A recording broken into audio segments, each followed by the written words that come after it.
Today on Starto, Growing the sucker. guerrilla marketing. Let's get loud. Epic failure on social media. You're not you when you act like a douche. The anti-Malcolm Gladwell. All that and more. This is Sandy Grayson, And I'm Chris Franks. Welcome to Starto. powered by Icosa. Hi, and welcome to Starto, the show for the worldwide entrepreneur. My name is Chris Franks. And I'm Sandy Grayson. Sandy, how are you today? Fabulous. Show America your shoes you have on. I've noticed that they are incredibly They are pretty nice. fabulous today. They're a little going- frilly. They are.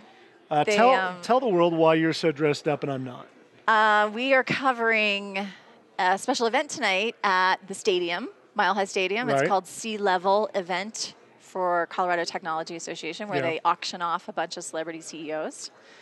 You'll be able to watch our coverage of that coming up next week. Right, and you remembered that and I didn't, so you look nice and I look like I'm ready to schlubby- mingle with the celebrity CEOs. A lot of celebrity CEOs out there. Well, Sandy, how are you? Is everything good? I'm good. Excellent. Well, What are we going to talk about today? We are talking about, every week we like to talk about a theme, and our themes kind of correspond to the way we believe you should build a startup company. And last week we talked about going to market and specifically about how you launch a product. And this week we're going to be talking about growing the sucker. So how do you rapidly grow your company? How do you take it to scale? But specifically in that theme, we're going to be talking about getting loud.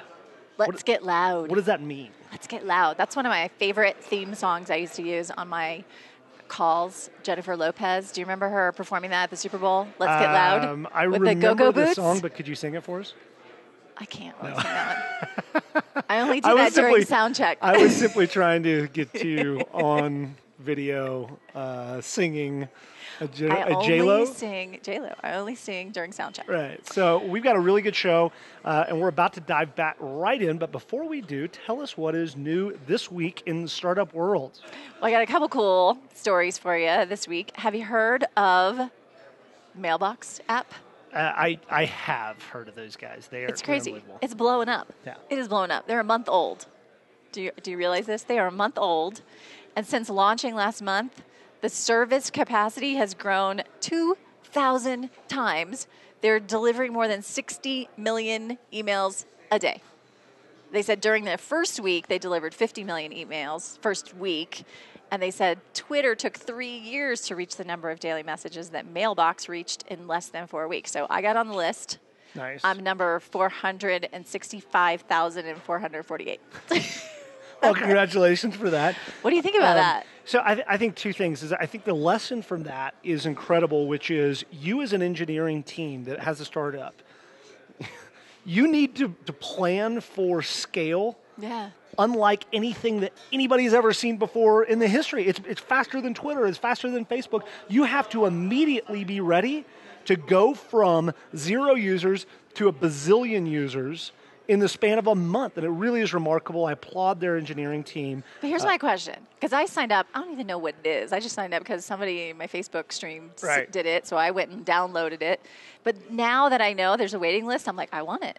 I don't even know what it does. What's it going to do? It's going to fix They've my got- mailbox. Well, they have some very, very cool features that allow you to organize your mail based on importance.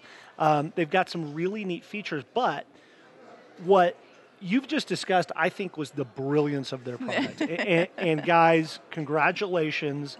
Amazing job, because you got your launch absolutely perfect. It was so brilliant. Effectively, they have the scale, I believe, to allow any user to come on at any time. But you still didn't tell me what they're they creating do. scarcity. They're going to rock my mailbox world. Right. They're going to do something new and exciting with email. We don't really know what that is yet. Because neither one of us are on the list yet. Right, exactly. I just signed up this morning as well, and I'm looking forward to it. Basically, the features that they showed, they created a really cool video, a minimum viable product video. I didn't even watch the video. Oh, it's amazing. So they allow you to archive email. They allow you to sort email via priority right within your inbox. Okay. It's some really cool features. Right. But It's not just hype. I'll tell you the reason why I'm excited about these guys is not necessarily their app. I'm sure it's going to be amazing. But what they did in the marketing and the launch of their product is just fucking perfect. Yeah, you should it was definitely so perfect. definitely go take a look if you haven't already at Mailbox app, because just the way it works as you're signing up and getting on the waiting list, and it's pretty cool. Watching your number count down, it's very, very well done. Congratulations, guys. I have another piece of news. Talk to me. This was in the New York Times. A study says that good news beats bad news on social networks, which I thought was interesting because I always love the line, if it bleeds, it leads. But apparently that's not true anymore. Okay, tell me about catchy, that. Right? Yeah. There's, again, blood always is a good podcast topic. So. But apparently that's no longer true. These were always the classic rules for newsprint and broadcasting: the wars, the earthquakes, the sick children, the murdered spouses. The more suffering and mayhem, the better the coverage, the better the ratings. Okay. But now they said that information is being spread and monitored in different ways. Okay. You know, people to people, social media, those ways. Researchers are discovering new rules, and they analyzed the most emailed lists of the New York Times for 6 months, and they found that articles and columns in the science section were the most likely to make this list because they inspired awe. Cool. Okay. That people want to share. They want to share something that's really neat and it's amazing and awe-inspiring. A positive emotion. Now, they also said that's good news. There's also bad. Here's the downside to all this good news. Is all this positivity doesn't actually make us feel any better. There was another study that showed that the longer people spend on Facebook reading about how fabulous all of their friends' lives are, the more they think that life is unfair and that they're less happy than their friends. So the German researchers that did that study, they describe this phenomenon, I love this, as the self-promotion envy spiral. I have experienced that in my life. You know what a quick fix is for the self-promotion envy spiral? What's that? Turn on the TV. That's a very good point. So here's my question to you, and I've got a few comments about this, but my first question to you is I see that. We all see that on all the social networks about people talking about how fantastic and charmed their life is. I'm on vacation. I'm having a cocktail. Yeah, I mean, do you think that anybody's actually ever honest? And would anybody pay attention to you on social media if you were like, hey, actually just feeling kind of crappy today? You don't have some friends that are Debbie Downers on Facebook? No, but they do that for attention. Yes. I mean, they're the Debbie Downers that are like, things are just not going great for me. And they do it because they get 75 comments. Exactly. Like, oh, it's going to be okay. It's one extreme or the other. I think maybe people fit in certain profiles. Like, I would never post that. I would never be the person that posts, like, I'm having the worst day ever. I might think it's something sarcastic or try to make it humorous, but that's a personality profile. I'm definitely guilty of taking pictures of my cocktails and declaring perfect moments on Facebook, and you never see my meltdowns on Facebook. But they happen. So you're one of those. You're one of those people. You're one of those people that are propagating the myth of the Sandy Grayson lifestyle. Exactly. Wow. That's why I took a 3-month social media sabbatical. That's a pretty good idea. To try to get over that. The second thing I'll tell you is that this does not surprise me for one reason. Is had an incredible conversation with a guy that I call Yoda, Brad Feld. And this has been 6 or 8 months ago. But we talked about news, and he says, I don't listen to it. I don't watch it and stuff like that. And I said, I've really found myself that I don't want to watch news anymore. I watch the weather, but they always get it wrong in Denver anyway. So I've just kind of stopped because the news does talk about bad shit, and what they don't talk about is man comes home, loves his wife, tucks his children into bed. Yep. Might be boring, but that's happy stuff. It makes you realize that the world's a great and wonderful place. And so only seeing the negative stuff, I think can get fucking depressing at times. I used to be an NPR addict. I used to listen to NPR all the time. And I don't anymore simply because they only report the bad shit. Yeah. Social media is the outlet for people to report good news. And I think that what you're finding is people do like to share the good news more than they like to say, hey, there's bad shit happening all over the world. Yeah, famine, war. I stopped watching news a long, long time ago. I don't even like it on in the house. When my in-laws come and stay with us, they keep, MSNBC. And my parents, too. My parents, they keep Fox on full blast all through the house, and you can feel it. It just feels yucky. So Right. if my husband wants to watch the news, I make him, Do it in another go room. in the other room, listen to it on his computer. So basically, let's sum up this conversation by saying that we're advocating ignorance. Not ignorance. I get my news from Jon Stewart, Right. right? Anything important, I find out, but in a humorous way. Anything important, I find out from Nathan. He just tells me, Nathan, our wonderful single cameraman, audio guy today, director, producer, videographer. So from now on, I sound hereby tech. anoint you as my personal news source, Nathan. Yes. That's great. Okay, I'm going to learn a lot about gaming. All right. A lot about video games. We have a really good show. That was a rough transition. That was sorry about that. How do you like my transition? So very good. We have a great show. We're going to talk about a few other things for you today. But before we do, want to give a big shout out to our friends Axles. You can find them at Axles, AKSELS.com or Cohats.com. They have a really, can I say fly? Is it fly gear? Is I don't it know dope? if you can pull that, I don't think I that can. word They off. have cool clothing. They specialize in some CDOT stuff, which is the Colorado gear. If you're from It is Colorado, very cool. you got to be sporting your Colorado gear. If you're not from Colorado and you want to look like you are, well, I mean, Axles. I'm going to go ahead and say it would probably raise your kind of panache in the startup world a few notches. Totally. If you just throw a Colorado shirt on. Totally. Because this is where it's happening. What's the saying that they put on Axle? It's locally grown. Locally grown, man. Right on. Which is kind of cute. Right on. So check them out, and thank you, Axel, for being our sponsor, for a long-time sponsor. We're going to be transitioning sponsors on our next show, but we want to thank those guys. They've been amazing to Axles. us, and You're awesome. They've been awesome gear. If you want to see me flashing my Axel shirt, how do people get in touch with us, Andy? If they want to, if you want to see Chris flashing his shirt, make sure you go to icosa.co. That's icosa.co/Starto, and you can see Chris flash the world. That's right. I'm just showing people my Colorado Pac-Man shirt, which is fucking awesome, if I do say so myself.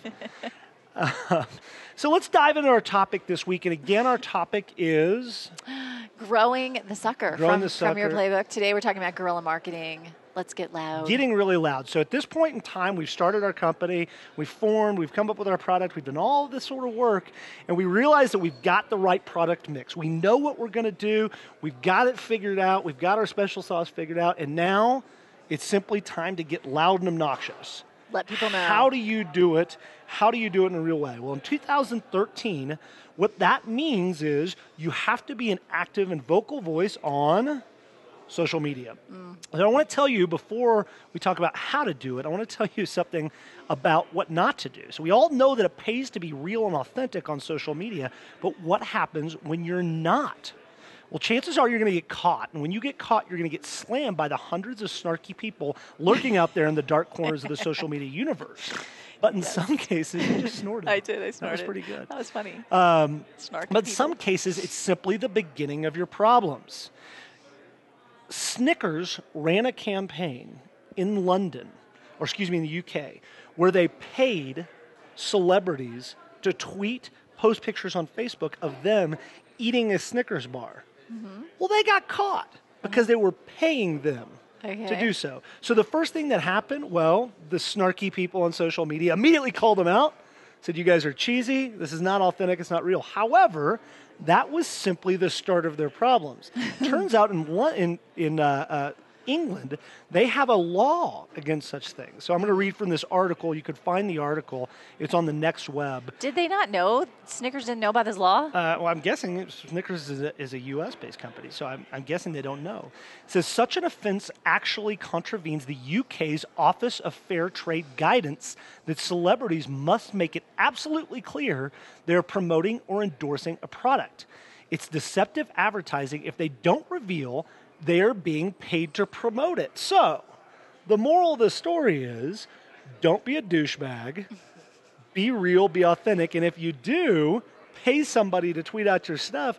If it happens in England, they better... That's true here, too. Is it really? Yeah, absolutely. There was a big deal not too long ago, maybe like a year or two ago, about bloggers. It's not just celebrities in the U.S. If you're a blogger and you get paid or you get free stuff, and you blog about it, you have to put a disclaimer at the bottom of the blog that merchandise was free or that you were paid or compensated in some way. It's illegal to not do so. I think the lesson here, and we talk about this all the time, and I know that we're going to talk about it a little bit later, but we talk about being real and authentic on social media. And the moment that you're not a real person, and the moment that you cross that particular line of, hey, I'm moving from real and authentic, I like this product, into that paid world, there is a very large line that you cross, and if you're not honest about it, you're going to get caught, and it will backfire on you. Agree, disagree? Agree. Who do you think pays the worst price? Do you think it's the brand that paid the celebrity, or do you think it's the actual celebrity that took the money and... I think it's the brand. I'll tell you just another one, because the article I found, the next web article that I found, and again, we'll post it on the blog post, was from a Mashable article about the worst social media fails of 2012. And this really doesn't have to do specifically with this concept, but McDonald's did a McD story hashtag that they paid for to promote. And instead of telling people these awesome stories that happened at McDonald's, people talked about their McDonald's horror stories. Oh, no. So they are effectively paying to promote these hashtags of their worst. Hashtag got hijacked. Right. Right, which is completely funny. But I think the brands are the people that lose here. People laugh at Snickers because of this. Effectively, what they're saying is that Snickers cannot find people to endorse their product on their own, so they have to pay people. Meh. Meh? Meh. Meh. All right. I have a story that I would like to share with you. Talk to us. You know, I'm a big fan of Malcolm Gladwell. I think I just talked about The Tipping Point last week on the show. So, loved Outliers. I love all his books. Well, apparently there's this new guru in town that everyone's calling the anti-Malcolm Gladwell. The Anti-Malcolm Gladwell, which is probably just so he can sell more books. Probably, yeah, because if you say anything about Malcolm Gladwell right now. Exactly. But Fast Company did a profile piece. His name is Jonah Berger. And he says 50% of The Tipping Point is wrong, and it's my job to show you which half. It's funny that he doesn't just come out and say, here's the thing that are wrong. Of course not. Hey, buy my book. You got to buy the book. Yeah. Exactly. So his new book, I believe it comes out this month. It's called Contagious, Why Things Catch On. Okay. He teaches this class at Wharton, and Berger says marketers have been obsessed with the wrong part of this tipping point of the viral equation. He says by focusing so much on the messenger, we've neglected a much more obvious driver of sharing, which is the actual message. The tipping points notion, if you haven't read the book, I'm sure you've heard of this notion, that social epidemics are driven by the efforts of a handful of exceptional people. You got to like tie celebrities. into these thought leaders. Right. And it's kind of the whole concept behind clout and others. Exactly. To Mavens. identify these thought leaders. So Gladwell calls them mavens, connectors, salesmen. But this guy, Jonah Berger, says that's totally wrong. So they went and asked Malcolm Gladwell, what do you think of this new kid on the block? And Gladwell has such a great quote. This is why I love Malcolm Gladwell. Right. He says, I was just a journalist describing stuff. These guys are actually doing the work. I'm far more interested in what he has to say about it than what I think about it. He's a stud. That's a stud response. Right. So anyway, here's just a couple things I picked up from the article. I definitely want to read this book, Contagious. The book is not out yet. Right? I think it hits stores this month. So yeah, it may be out. I haven't downloaded it yet. Okay. But he says he has his acronym called STEPS, STEPPS, which are the 6 principles that can lead to contagious content. Well, just by the way, when you start to acronym shit, is that douchey? It starts to feel a little douchey. Just for the record, in my opinion, it means. Do you remember what my acronym was? Yes, for my balls. Balls. Right. That's a good acronym. Come on. Balls. I'll accept your acronym, not steps. Sorry, I'm sure it's a great book. I'll read it, and I'll come back with it. But acronyms are douchey. Let's say if you're going to have an acronym, it should be something dirty. It should be funny. Yeah, it should be dirty. It should have a double entendre. Exactly.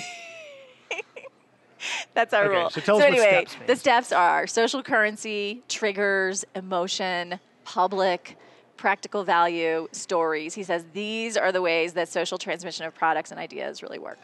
What do you think of all that? I'm really excited to read it, and I've given him in the book a hard time about acronyms, and that's fine. But it's funny because we've talked so much about kind of the false gurus and how they all have acronym stuff. But it seems exciting. It seems like a really interesting concept because there's going to be, at this point in time, the concept of something going viral is like 3 years old. And it's probably slightly older than that, but it's not very old. And so as a phenomenon, we're just now starting to look at that in a scientific way and say, how are these things happening? How are they shared? Malcolm Gladwell, I thought, was brilliant in his book, The Tipping Point. One of the things I love that they say, that this guy, Jonah Berger, is that his name? Jonah? Yeah.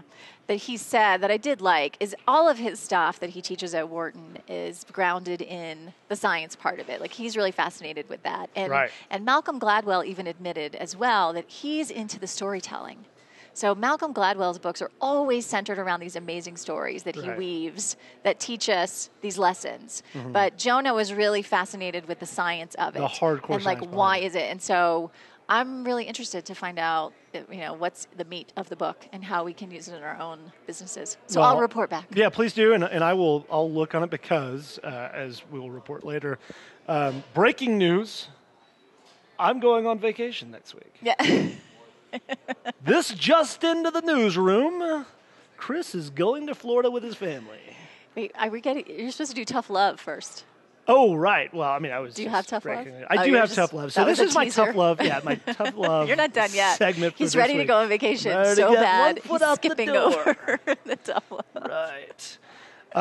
My tough love segment for this week. So entrepreneurs around the world, friends, fellow startup people, lean in close, listen, push your earbuds a little tighter into your ears, and hear the tough love that I have to tell you. Again, I tell you this with love in my heart because everything I've learned in my life, I've learned because I fucked it up sometime before. So I'm telling you this because I've made these mistakes before. When it comes to getting loud, when it comes to promoting your product in the world of social media, when it comes to promoting your product face-to-face, when you're telling people about it, when you're sending emails, there is one rule of thumb that you must follow and cannot back away from for at least the first 6 months of your product's life, which is you, the entrepreneur, you, the founder, you, the founding team, have to be the voice on social media. You have to be the one that's writing the emails. You have to put yourself out there as the face, the name behind the product. I see so many people, and it happens a lot because people in my sort of startup world, which is the tech startup world, are oftentimes not super comfortable being out front and being kind of the extrovert and gregarious and saying, yes, here's my product. However, when you have a brand, particularly a young brand, and there's no personality to it, there's no human elements to that brand, it doesn't resonate as well as me standing up and going, hi, my name's Chris Franks. I'm the founder of insert company here. It's resonate, not resignate. Just want to say that. You said resignate, which is when you leave. When you resign. You just want to leave. You want to leave. I'm totally Freudian slip to get out the door. My other tough love is take a fucking vacation every once in a while. Or resignate from your radio show. Resignate from your radio show once in a while, or your wife will not talk to you, and your kids start to look at you funny. You're on a roll, and I totally messed you up. I'm sorry. So my advice to you, my tough love to you is you're going to be so fucking busy with every other thing you have to do as a founding team and as a CEO and whatever it is that you're doing within the company. Do not delegate your messaging to anyone else until the brand has been clearly established and is rolling downhill. The moment, and by the way, a lot of people would argue that you can never really give that up. You can never really delegate that to an intern or somebody you hire because you really need to be that brand. You need to be that brand voice early in the conversation. So people, it's hard. It sucks to give people your personal email address and say, email me anytime with feedback on the product. It sucks to give people your real phone number and say, call me anytime with feedback on the product, both of which, by the way, you can find on Mobilify. You can find that stuff. You can email me directly. You can call me directly. I've had phone calls from people that are not happy with the product, not happy with what I did, but it's real, it's authentic. I'm putting myself out there. What are your thoughts? I'm going to agree with all of your tough love today. I don't Yes! think you can say. I don't think you can say this too loudly. You cannot outsource this stuff. It's not something you can pay an assistant to tweet for you. Or Yeah, tell us the story. We were talking about this before we went on the air about an epic fail for somebody that kind of got this wrong. Yeah, I'm not going to mention any names.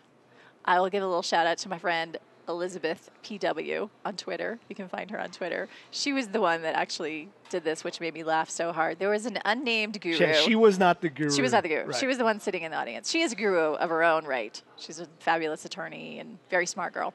But she was at a guru seminar, and she's one of those mavens on Twitter. She's, I don't know, thousands, hundreds of thousands of followers.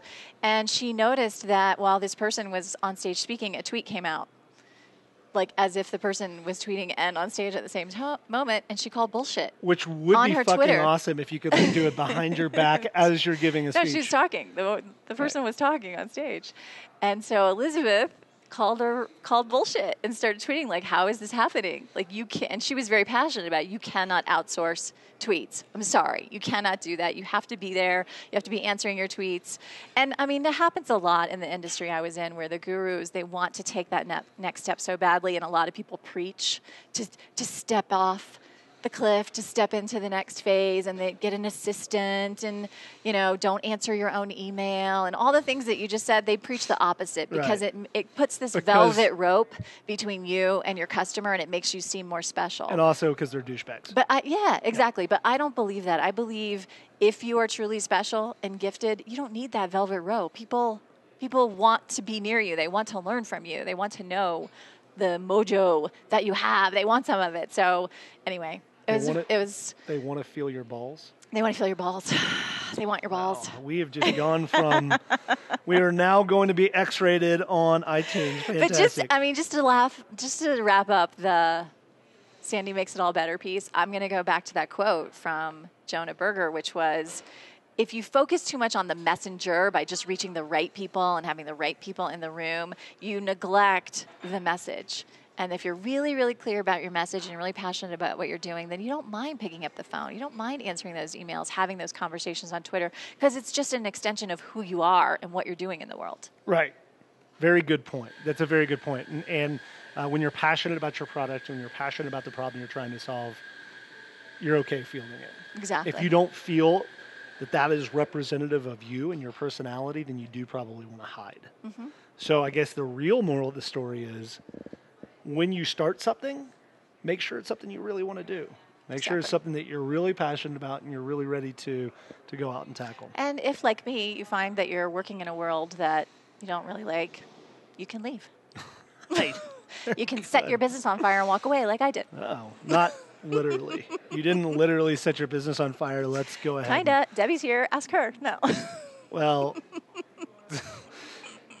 Yes, but it was not a physical fire. It was a metaphorical fire. Yes, exactly. It was totally metaphorical. I didn't actually commit arson. Have been talking about balls, and so I just thought we'd go ahead and clarify the fact that we can talk about balls but not being arsonists. No, I was not an arsonist. Well, I clearly need a vacation. Well, that is all the time we have for this week's show. Let's just say you have a fabulous vacay. Thank you. And everyone here at Team Starto is going to be out of the office next week, but we will see you back here. Same bat time, same channel in 2 weeks. Make sure you subscribe to us on iTunes, Starto. Make sure you follow us on Twitter at Starto TV and like us on Facebook, Starto TV. And to watch video of this episode and all of our episodes, just go to icosa.co/Starto. Of JoJo the Circus Boy, a.k.a. me, being a spaz on camera. Trust me, when I say this, please go out and watch our episodes because you will laugh at how dorky I actually am. I think it's just a matter of time before people are requesting tough love segments with you, though. I'm going to start selling that shit. Maybe it's a sponsorship model. That's $150 right there, easy. Right on. Tough love. Personal, private, one-on-one tough love from Chris. Do you think, is it just the fact that I'm bald? Am I the Dr. Phil of the startup world? Totally. Totally. I just tell it how it is. Well, that is all the time we have. Join us again next week for another, join us again in 2 weeks. 2 weeks. For another episode of Starto, the show for the worldwide entrepreneur. Go do great things.